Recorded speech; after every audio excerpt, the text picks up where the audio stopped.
So we're going to switch gears a little bit. I'm sure not everyone read the book prior to this event, but many of you did, and I know many of you did.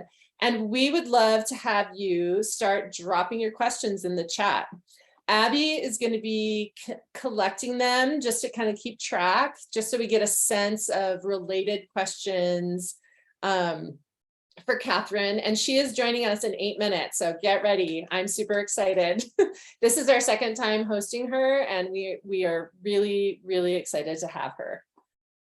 So start, whoa, that's a big one. Awesome. Start dropping them in about the book, other burning questions you have. We would love to start collecting them. And Abby is grabbing them and is going to group them in our kind of event document. We hosted Katharine last April for a talk that is on our website at livableclimate.org. And it's a really wonderful talk. It's on this topic about the first step to tackling climate change is to talk about it. And it takes a deep dive into a lot of the areas in her book. And it's a great recording.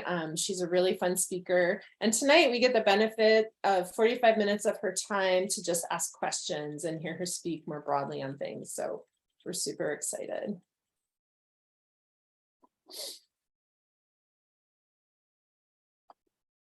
No question is silly. No question is too simple. We really want to hear your questions. Drop them in the chat. If anyone wants to talk through a question, feel free to speak up, as long as it's, you know, brief. We're going to have Katharine with us in a few minutes. Got a few more questions. Anyone? Do you have a question about the 6 Americas? Do you have a question about personal efficacy? Do you have a question? Is it worth it to talk to a dismissive?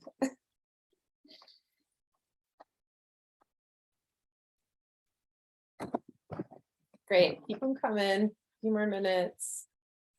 And if anyone wants to ask one out loud, you can, and we'll do our best to grab them.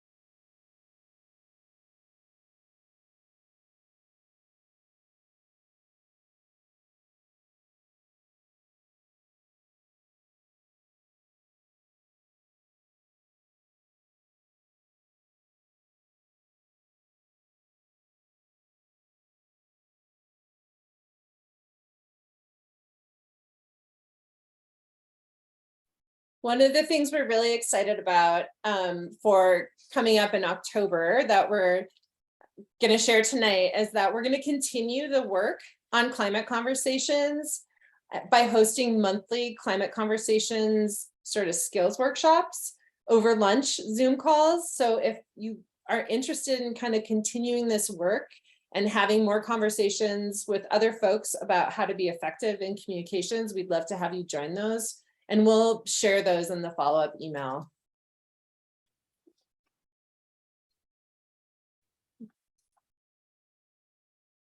All right.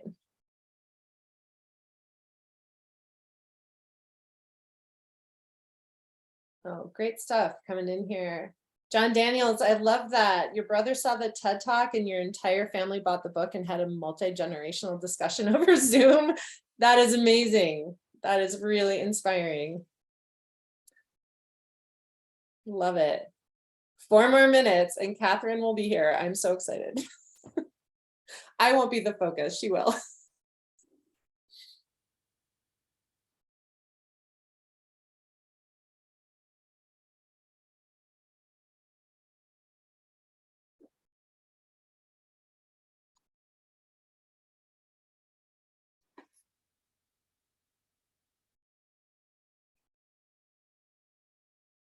Great, keep them coming. We have a few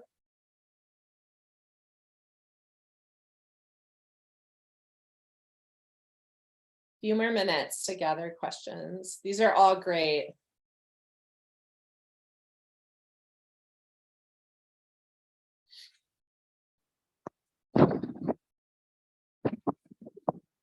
Oh, yes, Marta, great question.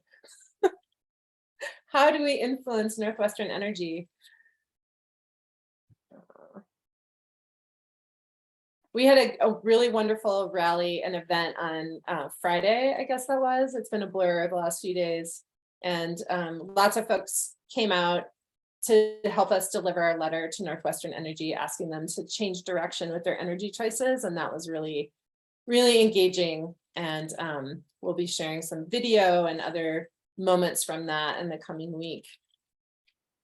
It felt good to mail the big packets with 1,000+ signatures in our letter to the Northwestern's board of directors. You know, I hope it has an impact. It felt good to work on it and collect those voices. Okay.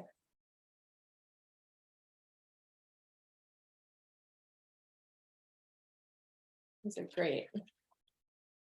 Coming in.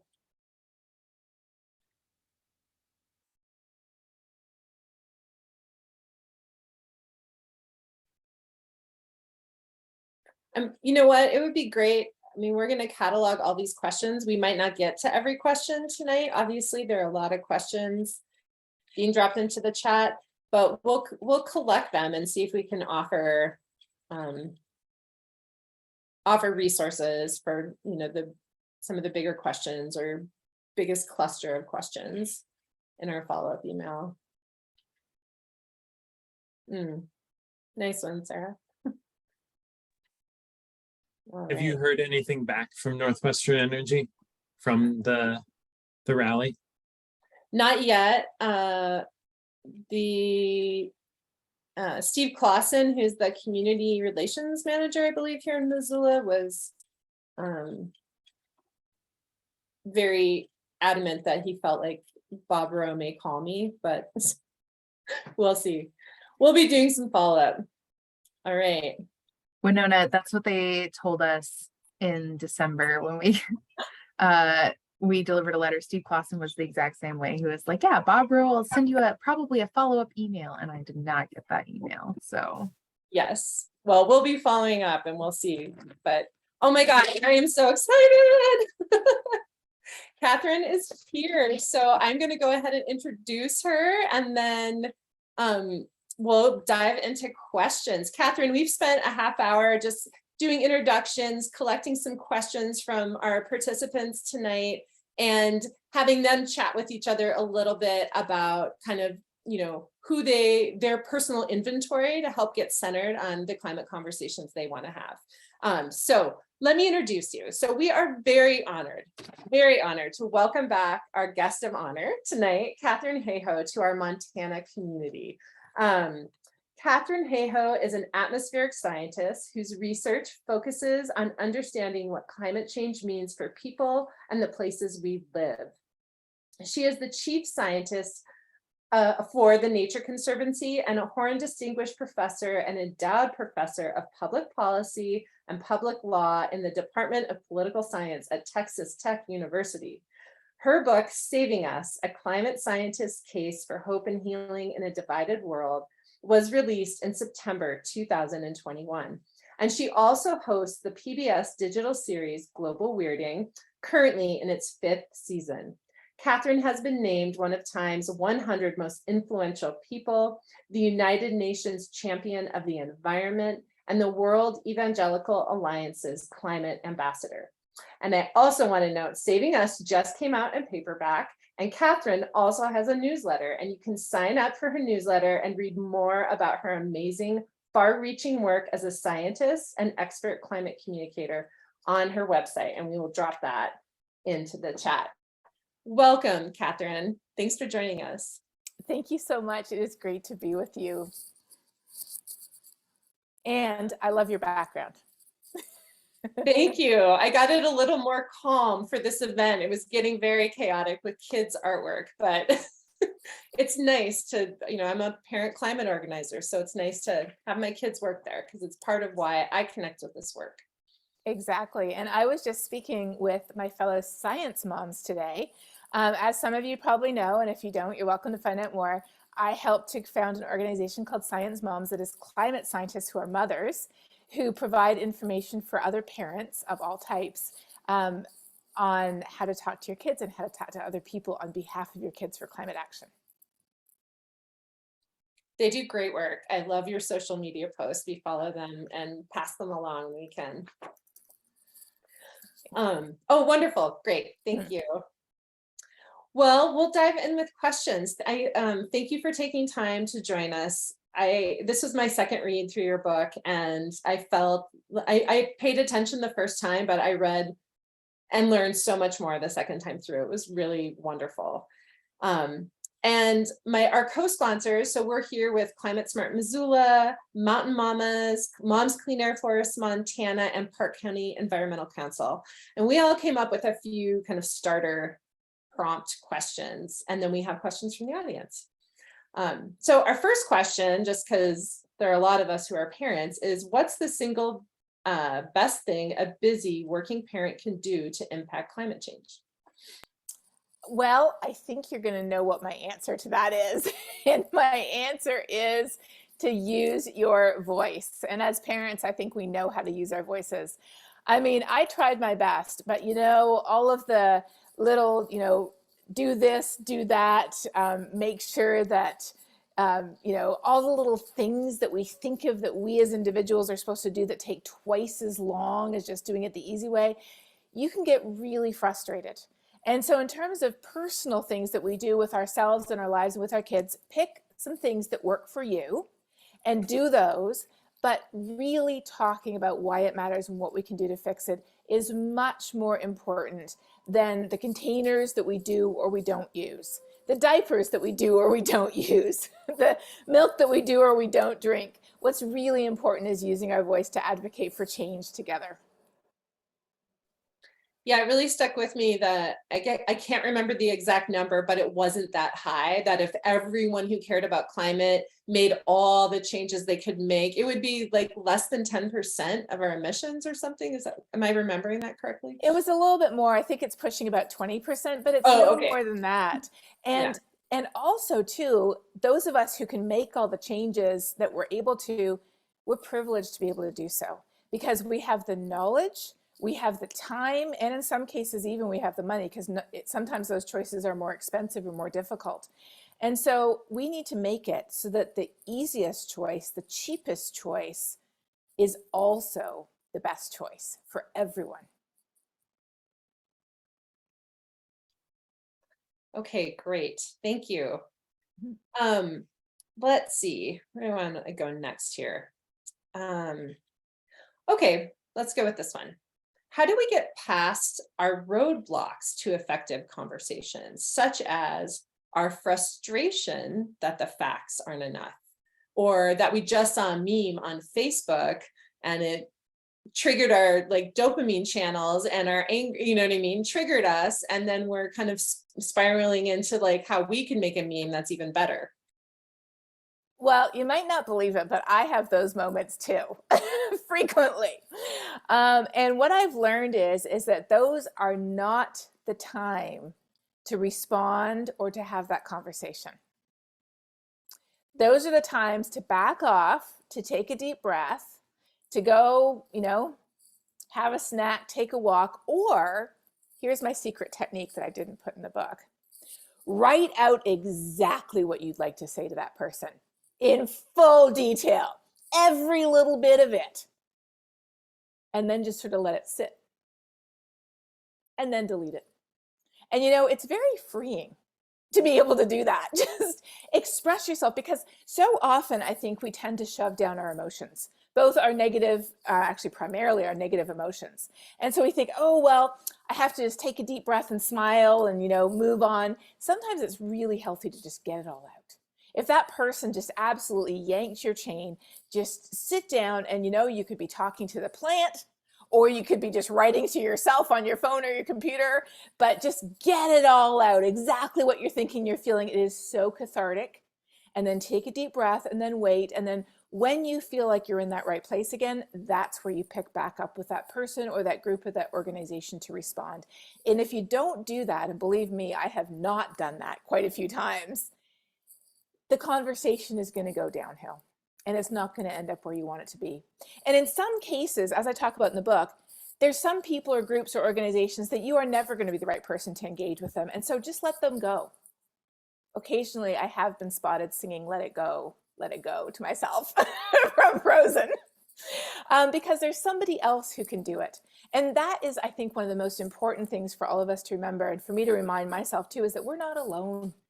There are millions of us with our hands on this boulder. And just because one situation frustrates me, it doesn't necessarily mean I'm the best person to engage there. There might be some other people who can engage, and I can do something else. Wonderful, thank you. Well, I'm going to follow that up with what I think is a related question is, can you talk a bit about attunement and how do we expand our window of tolerance and why does it matter? Not that everyone should expand their window in every direction, because obviously not, but why does that matter to this work and to our conversations? It matters because positive, constructive conversations begin by focusing on what we have in common rather than what divides us. And one definition of attunement could simply be figuring out what we have in common, attuning ourselves. So if you start, I sort of think of this like a pyramid. If we start at the top, we all want a better future. And then we could go one step below. What does that better future look like? Well, it definitely looks like a safe place to live. It definitely looks like, you know, enough food to eat, clean water that comes out of the tap, a job that's fulfilling and secure, a beautiful, you know, beautiful surroundings and a beautiful environment, places to take my kids, you know, whatever it is that we enjoy, whether it's hiking or fishing or skiing or just being in the outdoors or just playing or climbing trees, whatever it is that looks like that better future for us, a lot of people share that. And then once you go one level down, that's where you start talking about, well, what can we do to ensure that we all have safe homes to live in the future? Or that we all have clean air to breathe that isn't choked with wildfire smoke? Or that we all have these beautiful surroundings that we love so much, and that's part of why we live here. How can we ensure they continue in the future? And that's where we can sort of really attune to each other, so to speak. That's where we can find that common ground. And it requires, though, beginning at the top rather than the bottom. And so often we begin at the bottom with what divides us. We begin with, you know, our perspectives on various issues. We begin with, you know, the way we interact with our children or other people around us. We even begin with what grocery store we shop at or what type of food we eat. We begin with what divides us rather than what unites us. And so if we can begin our conversations up here rather than down here and keep on going until we find a point where we start to disagree, but then we can talk it out, that's where the really constructive conversations can happen. Wonderful, thank you. I want to just check in with Abby. Abby, do you have any audience questions you'd like to start peppering in here? Sort of a few of our starter ones. Are you there, Abby? Yeah, I'm here. Yeah, there are lots of great audience questions, and I'm still kind of culling them and grouping them. But let's see. Maybe we'll bounce around a little bit. We had one question, and then we can kind of come back to the climate conversations, because I know a lot of folks in this group at least said that they actually have climate conversations a lot, but maybe looking for some suggestions on how to take those next steps. But one question, and a couple of folks asked kind of, how do you talk to people and politicians about parsing out time and resources and attending to the crisis of the moment issues such as housing versus the constant slow burn of climate chaos? That's something I think that we wrestle with a lot too in our work. How do we show how these issues are intertwined? But do you have any thoughts on that question? That's a great question, and it's very relevant to politicians because whoever they are, they have a lot of people in their face all the time with a lot of burning issues.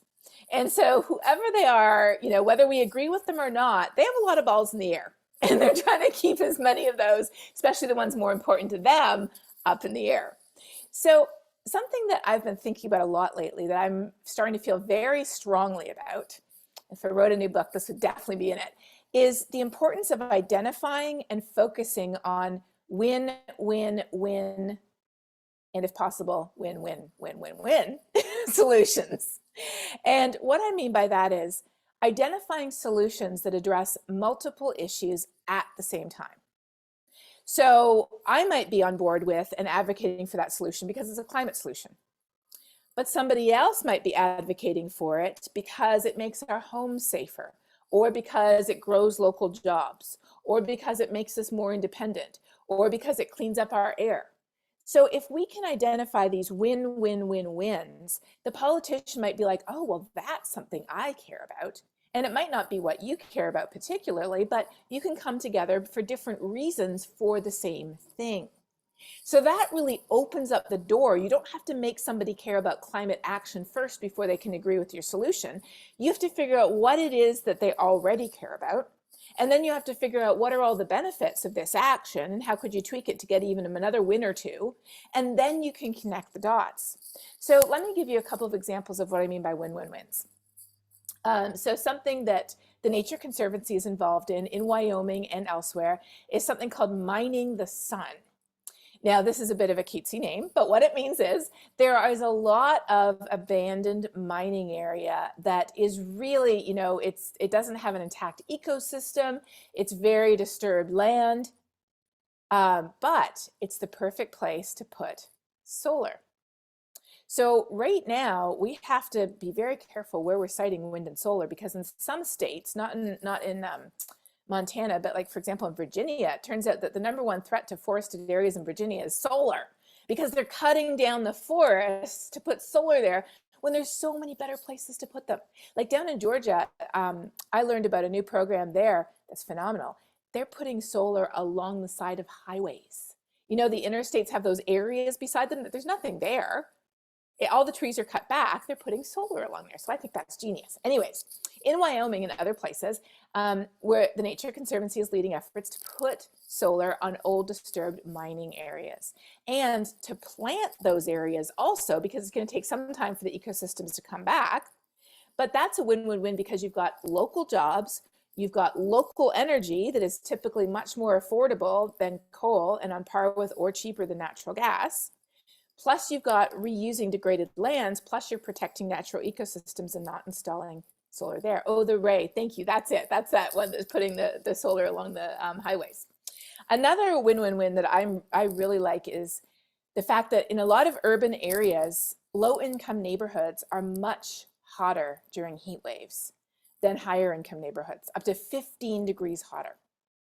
And this isn't just in southern cities. Minneapolis is one of the greatest offenders. Not only that, but in low-income neighborhoods, they're typically much more exposed to a lot more air pollution because they're located beside freeways or they've got factories there. They're also typically located in flood zones because no one wanted to live there, so the land was cheaper there. And they don't have any green spaces where you can go and take your kids play in the park. So greening low-income neighborhoods is one of my favorite win-win-wins. Because when you green low-income neighborhoods, it improves people's mental health, it improves their well-being and the value of their homes. It also provides tree canopy, so during those heat waves, their air conditioning bills are less and their health emergencies are less. But the green area absorbs floodwater, so it helps protect from flood as well. And of course, as those trees grow, they take up carbon from the atmosphere. So it's like you have win, win, win, win, win. Oh, and it helps with climate change too. Climate change is like the icing on the cake in terms of the wins. So all of these are very location dependent. So look around and figure out what solutions have wins today, as well as wins for climate tomorrow. Health is a big one for today that we can often find, and then figure out what a decision maker, a policy maker, a politician cares about, and try to sort of match up the dots between a possible win for your solution and something that's already at the top of their agenda.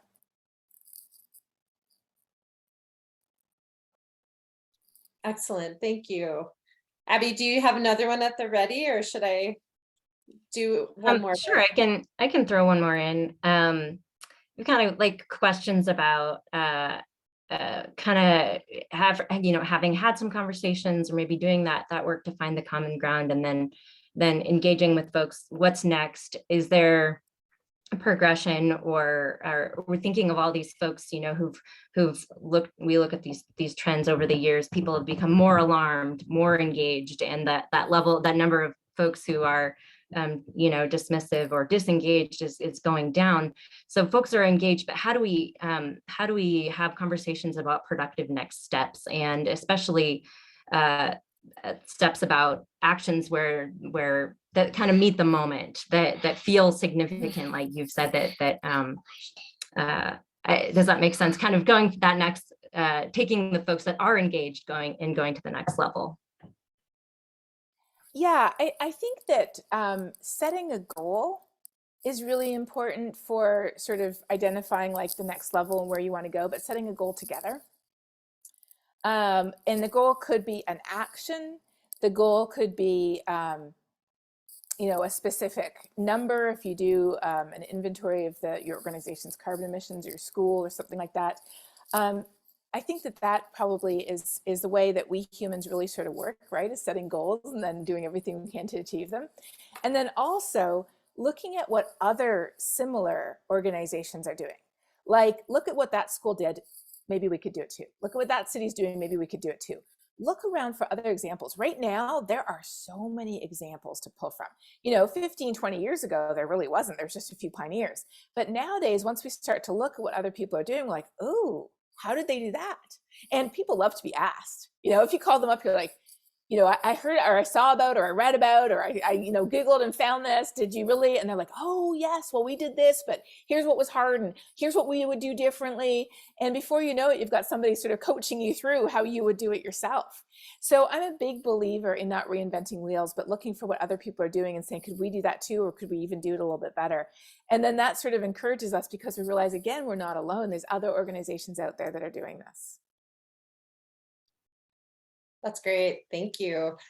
I'd like to dovetail a question that I've been trying to think about how to frame it. And it just kind of occurred to me with your answer, which is, you know, other people's examples are so inspiring. And at the same time, like, we live in the state we live in, and the political landscape is what it is.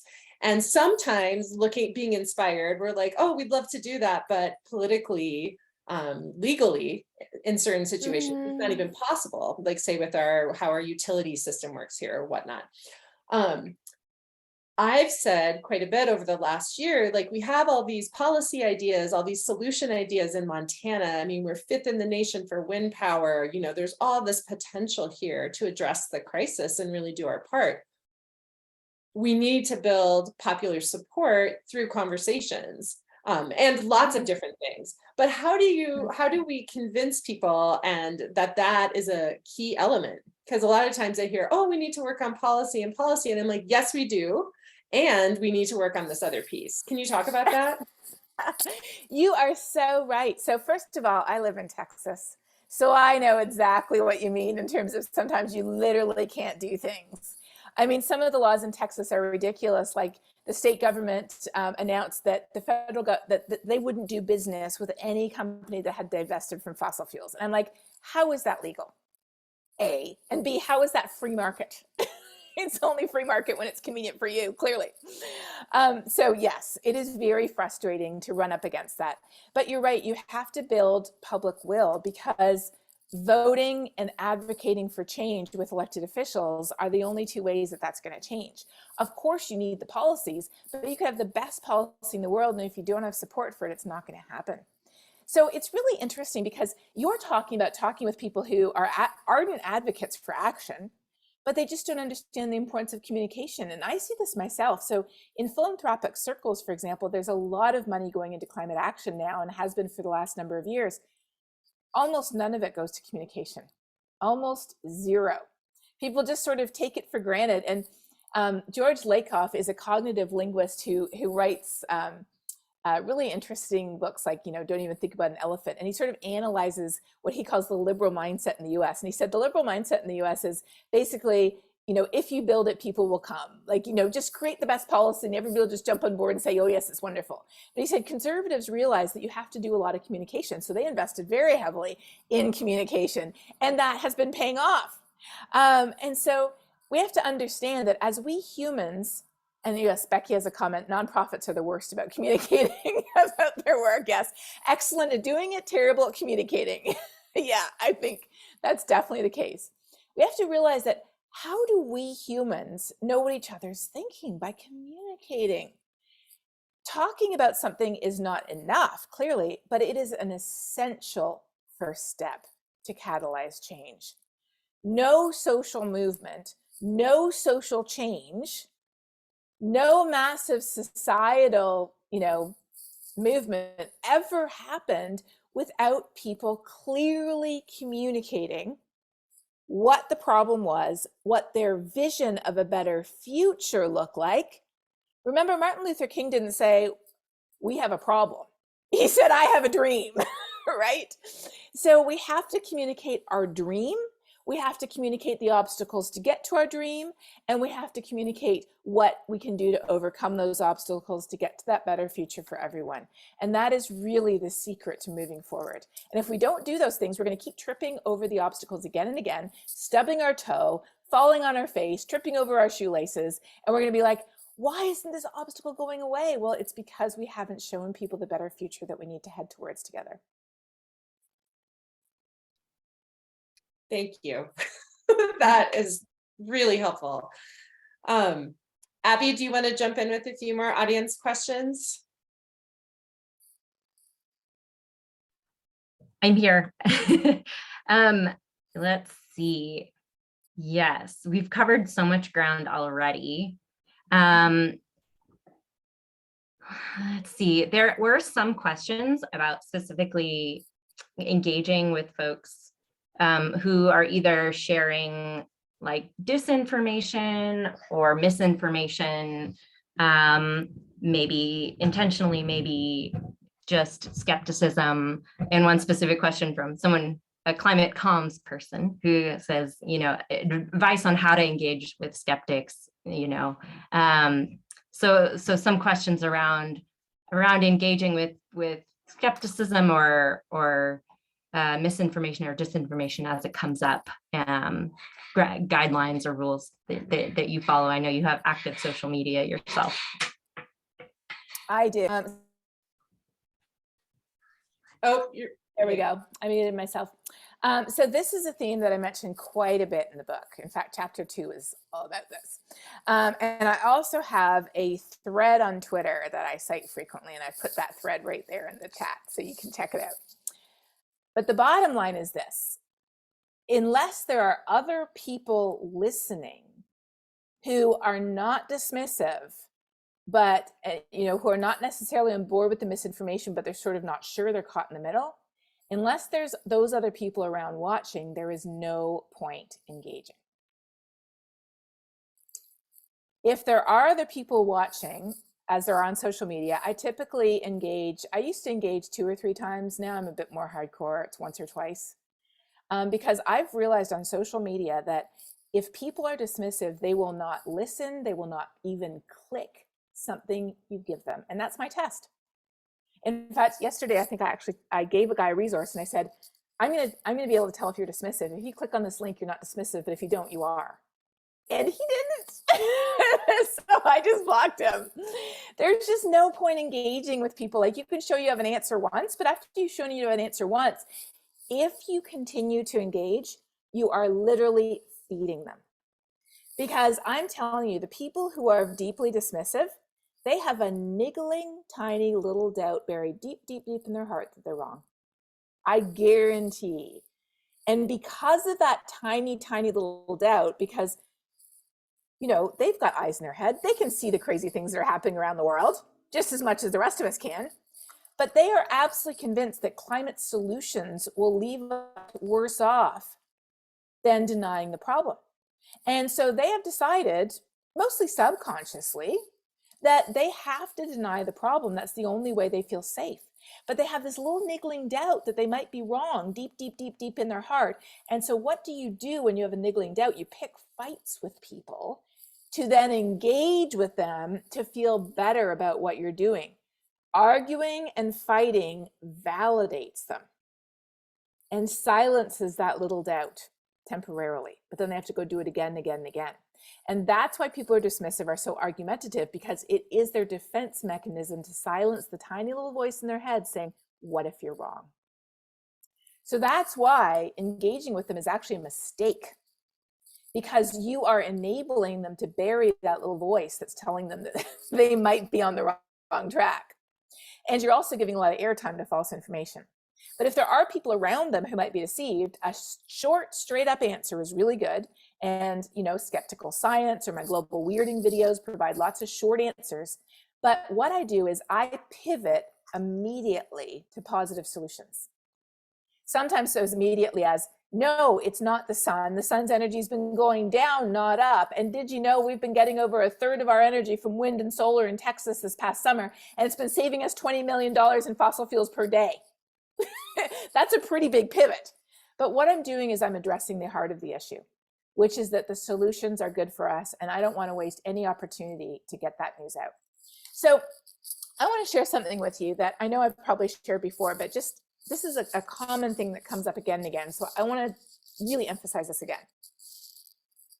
The gap between people who are and are not worried about climate change, this gap here, is less than half the size of the gap between people who are worried about climate change but aren't activated. More than twice as many people are worried but not activated compared to the people who claim they're not worried, even though some of those, like I said, I think are worried. They just don't want to admit it. So where is the most important place to have our conversations? With the people who are worried but not activated. Even in your state, the majority of people are worried. And if everybody who is worried was activated, things would change. So often we gravitate towards sort of the hardcore dismissives because they're the loudest on this issue. But all the people who are quiet in between, that's where so much change can happen. And so just think of that. And people often say to me, they say, well, everybody I know thinks the same as I do. So what's the point of having conversations?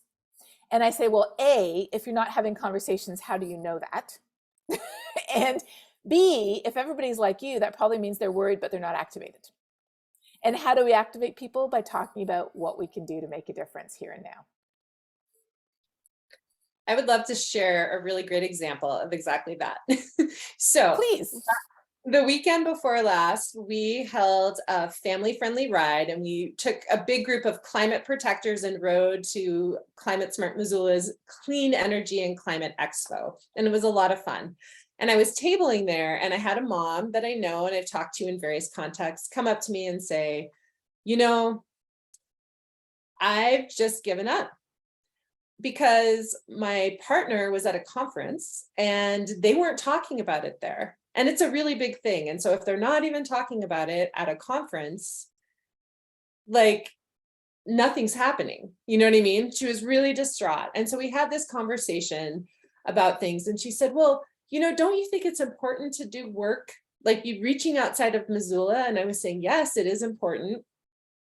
And I hesitated for a second, but then I said, but there's a lot of work to do in Missoula. We have a lot of people aware of the issue, and then she looked at me and she said, but they're not engaged because they've given up. And she drew the dot, like she made the conclusion. And it was great. And then I just said, hey, we are here. We're a group of parents, caregivers, and, you know, we're only one group. There's lots of groups to get involved with. But we're here and lots of us are working on it, and there's a lot of support, and it really makes me feel hopeful to take action and be engaged. So there's just one story. That is so perfect. And that's exactly what I'm talking about. There's so many people in that boat. I mean, I've been talking to hundreds of people, and often these days when I talk to people, I use that software that I often use, Pull Everywhere, to ask people questions.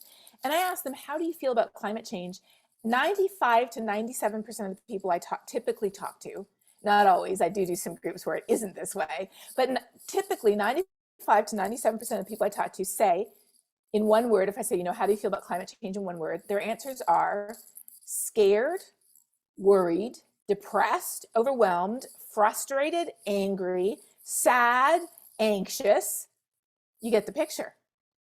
But then if you ask what people are doing, They're not doing anything. Why are they not doing anything? And this is Joanne's question, actually.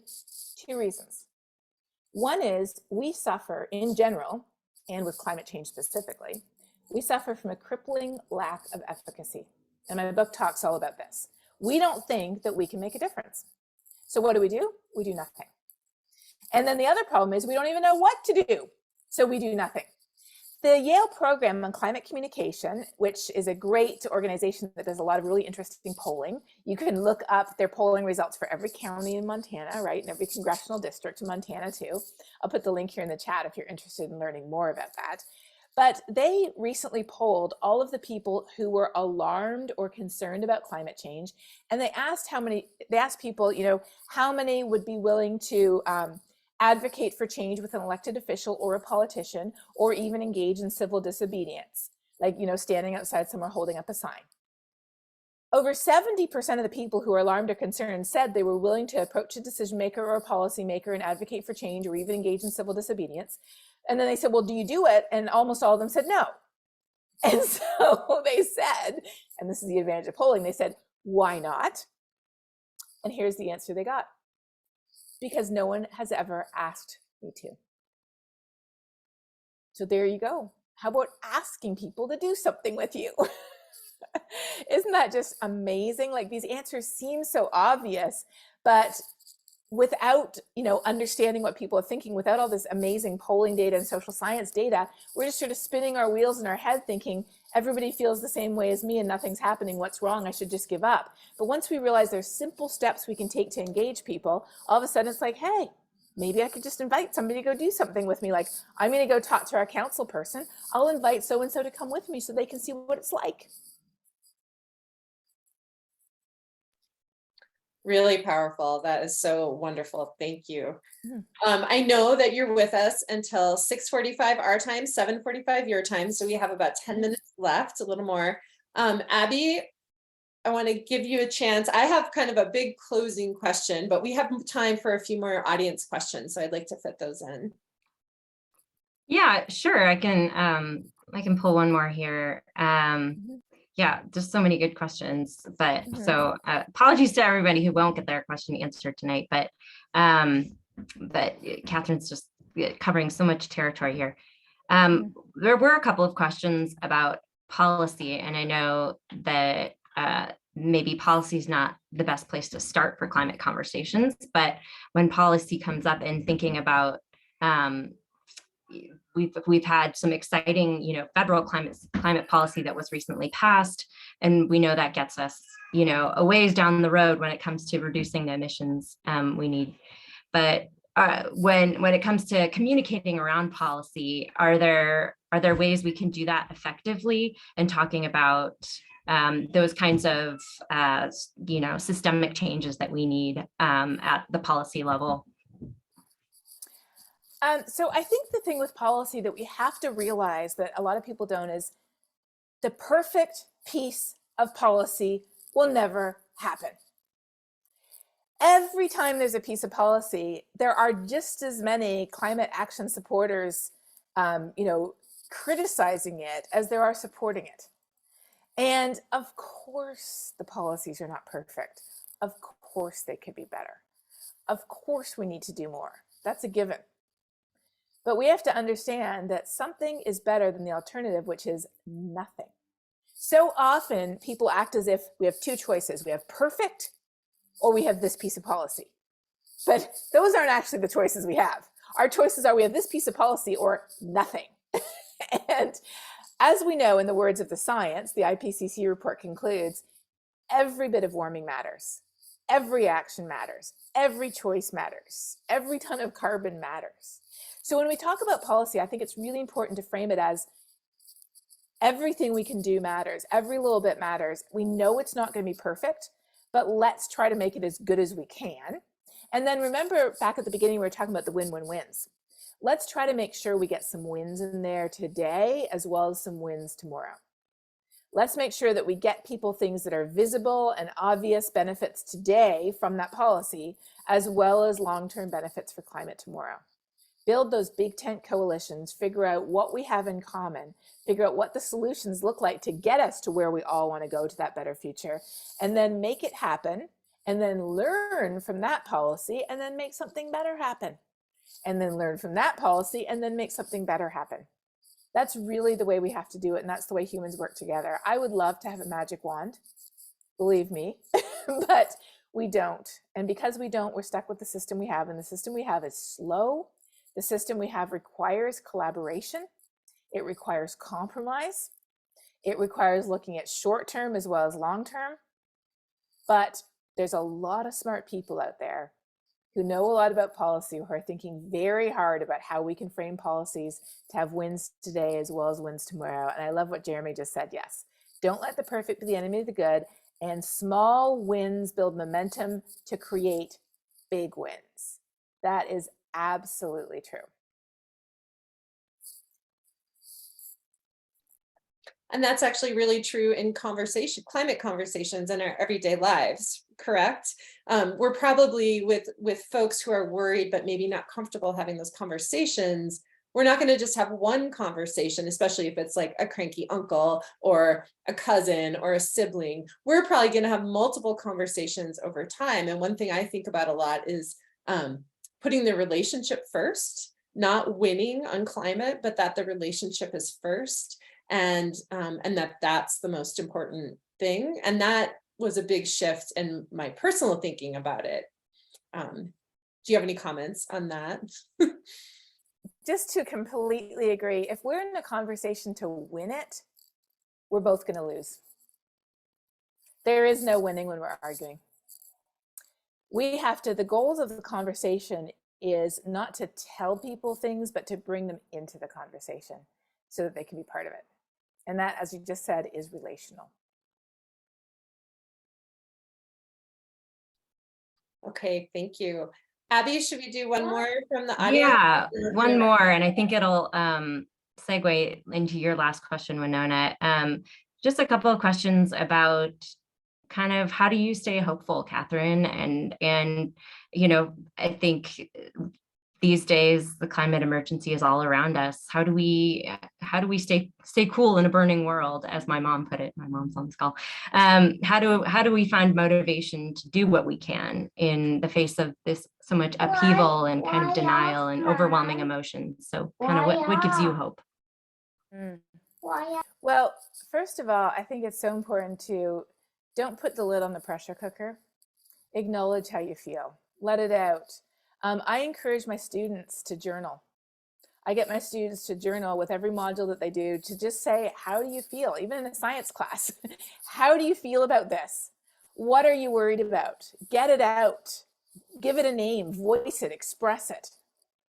Don't keep it down. Because if you keep the pressure cooker lid on, you know what happens when you eventually let the safety valve off? You have pureed peas all over the ceiling. And it's the emotional equivalent of that. If we try to just force a smile on our face and just be relentlessly cheerful all the time, and we never acknowledge to ourselves our grief, our anxiety, our concern.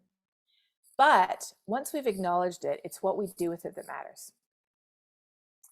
If we use it to power ourselves into action, that's where we find that hope. And so what I do is I practice hope. It doesn't just come to you if you're sitting there waiting for it. For-profit media knows that headlines that frustrate us, that anger us, that scare us, that makes us anxious, those are the headlines we click on. And so we're not going to find hope if we just wait for it to come to us. We have to go out and look for it. We have to hunt it down. And then when we find it, we have to grab it and we have to share it with everyone we know.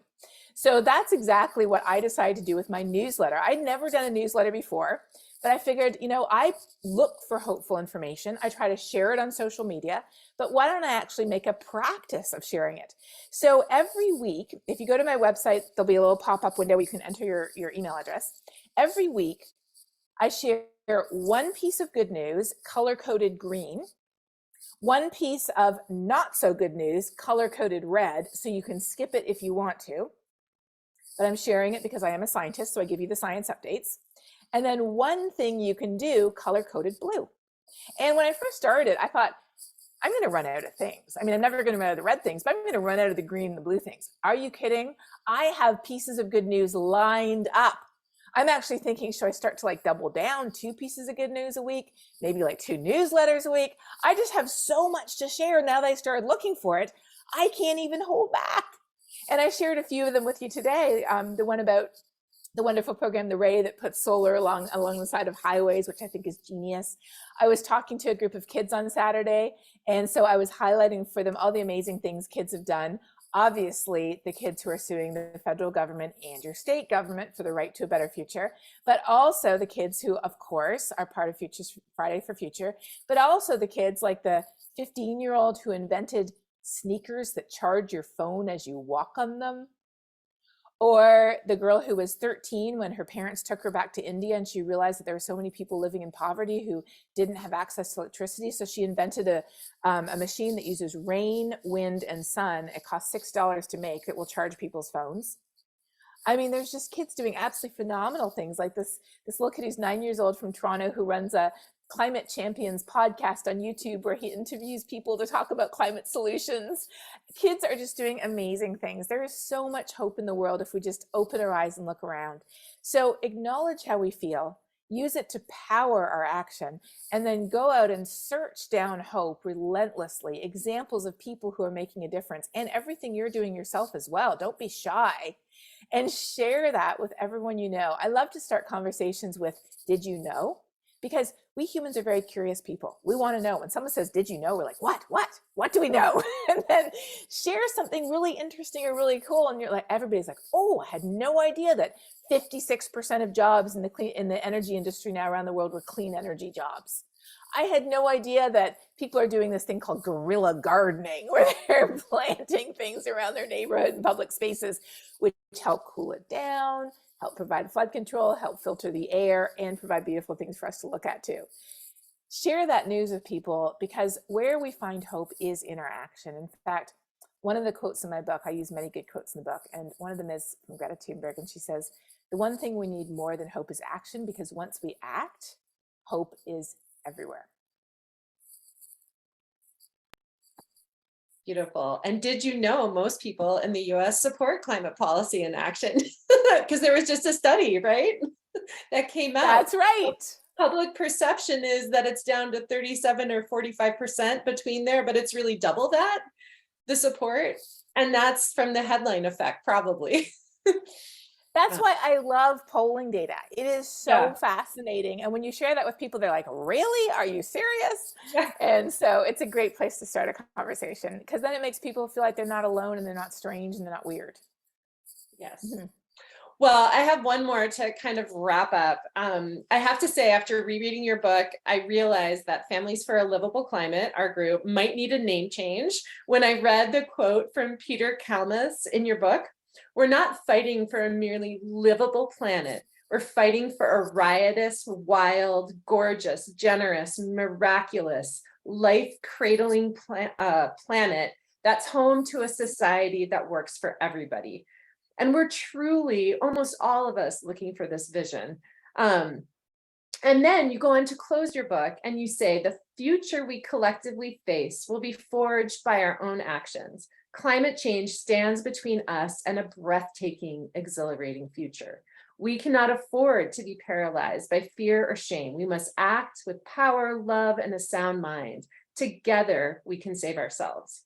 Would you be willing to offer any last words of encouragement for our participants tonight or people who watch it later on engaging with climate conversations in your everyday life as one of the courageous actions that we can take? Well, I don't know that I can put it any better than that. I worked on those words for a long time. But conversations do take courage. They're not easy. That's why I had to write a whole book about it. And after I was finished writing the book, I asked my sister to read the book before I handed it in. She's like, you forgot a chapter. I said, what do you mean? She's like, you forgot the chapter that actually explains how do you start the conversation, then what do you say next, then how do you end it? And I was like, oh, I guess I should write that chapter too. So this is not easy. It does take courage. But how does any change begin at all, other than with people talking about it? So actually, maybe I'll close with this. After I wrote my book, the Intergovernmental Panel on Climate Change report came out. The Code Red report, as they called it, showing just how bad things were. And Time magazine asked me if I would write an essay on where do you find hope now that we know just how bad things are. And so I wrote about that, and I'll put the link in the chat here if you want to read the whole thing later. But I think I'd like to close with the way I ended that essay. I said, obviously, what can you do? Anything. And don't just do it, talk about why you're doing it and why. But I said this, how did change happen? When we look back in our society, change has happened, believe it or not. But that change did not begin when the King of England woke up one morning and said, oh, we really should end slavery. Or when the President of the United States, rolled over one morning and said to his wife, we should really give women the vote. Or when the National Party of South Africa said, oh, well, we should really end apartheid, right? It's about time. No, that is not how change ever began. It began when ordinary people of no particular power or wealth or fame, decided that the world could and should be different. Who were the William Wilberforces, the Elizabeth Cady Stantons, the Martin Luther King Jr.'s and the Nelson Mandelas, and all the countless others who shared and supported and fought for their vision of a better world? They were not people of any particular power or wealth or influence. They were very ordinary people. But what made them extraordinary, and most of their names we don't know. We don't know thousands and thousands of the names who fought beside them and marched beside them and called for action beside them. But we do know that they were people who had the courage of their convictions, who used their voices to advocate for the systemic societal changes needed. We are the people who changed the world before, and we are the people who can change it again.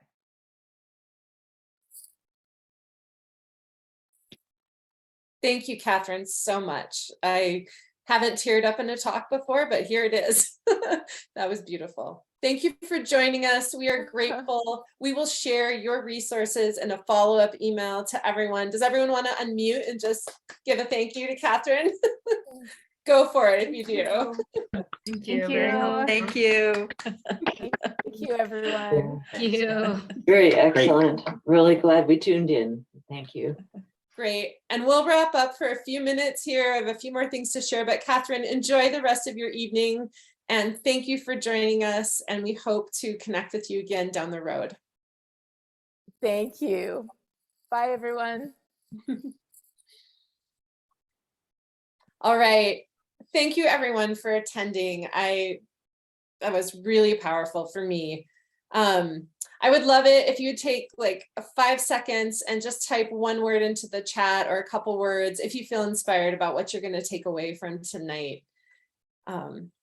Just as a reminder as well, we will be sending out all the resources, links, any resource we talked about, we'll include it in a follow-up email. Sorry, I'm a little discombobulated. I was really moved by what Katharine shared at the end.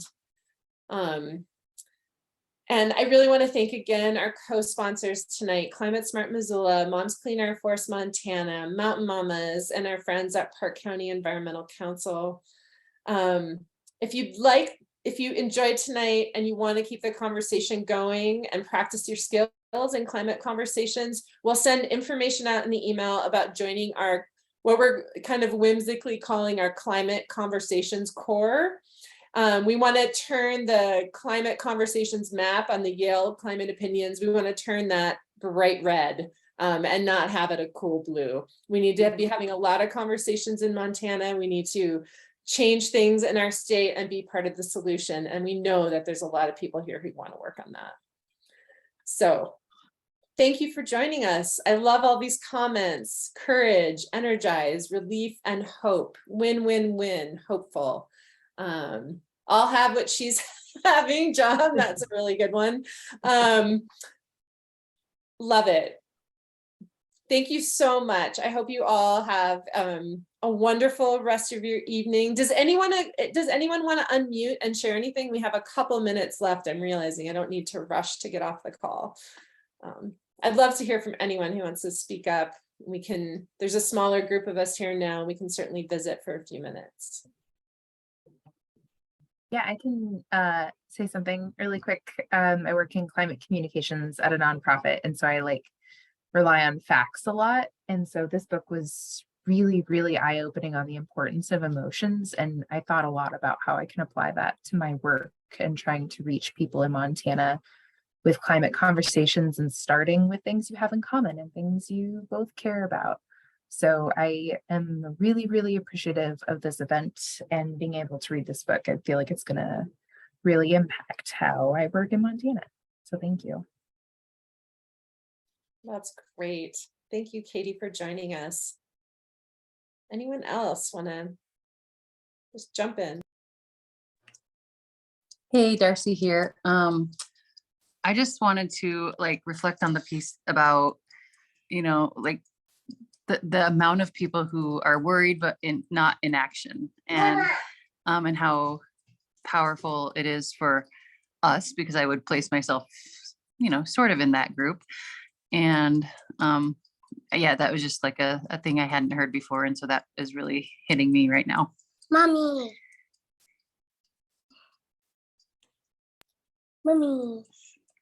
Thank you, Darcy.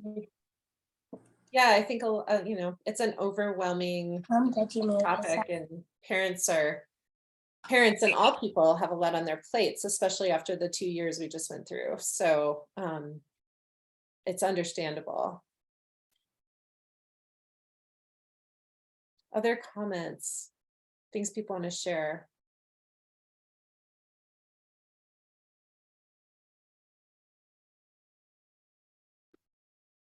I just wanted to say thank you to the organizers for putting this together. It was really inspiring and lots of food for thought. Yeah, thank you, Mary. We have really enjoyed, Katharine's work has been a part of kind of our framework at Families for a Livable Climate, our kind of theory of change and our framework of working pretty much since we started, I would say. And we've been working to try to figure out how to use it effectively to engage more voices in the state. And we are going to be holding these ongoing, or we're going to try monthly workshops around climate conversations that people can drop into and work, bring their stories from the field, talk about conversations they want to have, talk about the skills that we're going to use Katharine's framework for those workshops. And they'll be pretty informal lunchtime workshops, but we're really excited to offer those. I love this idea of a climate conversations core, just people across the state who feel skilled and comfortable using her framework and understand kind of when to engage, when to bow out, and who's worth their time to reach out to. But Montana has strong support for, if you dig into the Yale maps, there's a lot of strong support around certain aspects of climate in Montana. So there's a lot we can be doing here through conversation and outreach. Hey, Winona, Jump I in. just want to thank you for putting this on too, and I'm glad Climate Smart could be a part of it. And I think it's a wonderful collection of people here. And I just want to give a shout out. It's so great that Abby's parents show up. Thank you, Pam. It's so cute that we are cross-generation and thinking about this from all ends. But we really appreciate you bringing Katharine Hayhoe to all of us and the work you do. Well, thank you. Thank you so much. Well, we can, if there are other comments, I'm happy to hang out for 5 more minutes, but I'm also happy to end in a timely manner. Pam, I love that, Families for a Livable Planet. Maybe that's our name change.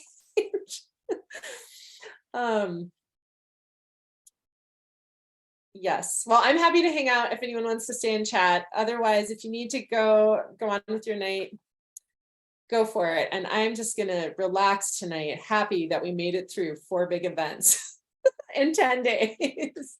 So have a good night, everyone. Thanks, Winona. This was great. Appreciate your leadership. Oh, Yeah, thank you. Good night, everyone. Good night.